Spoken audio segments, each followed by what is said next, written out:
હે બહાર જાવ તો બગાડે ને ધૂળેટી રમાડે, ઘેરે રહો તો સૌ મોઢું બગાડે, બહાર જાવ તો બગાડે.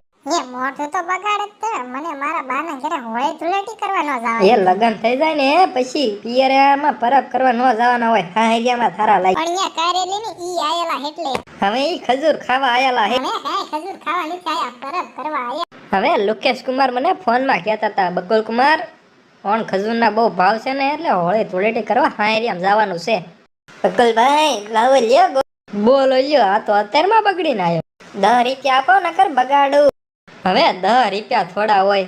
આ હું રૂપિયો? હવે રૂપિયો થોડો હોય, 10 રૂપિયાનો તો આ કલર છે. તો પણ મેં ક્યાં તને કીધું તું 10 રૂપિયાનો કલર તો બગાડું? એ ના ના બટા, બગાડતો નહીં, નકર એના કપડા ધોવા તો મારા 10 રૂપિયાનો હાબુ થશે. તો 10 રૂપિયા આપો હાલો. એક કામ કર, ઘરમાં 10 રૂપિયા પાટિયા ઉપર પડ્યા છે, લાય હું પિચકારીને કલર પકડું ને તા તું લઈ આય જા. હા એમ કહી મારો કલર લઈ લેવો કા. જોવો અત્યારના છોકરા હોશિયાર થઈ ગયા.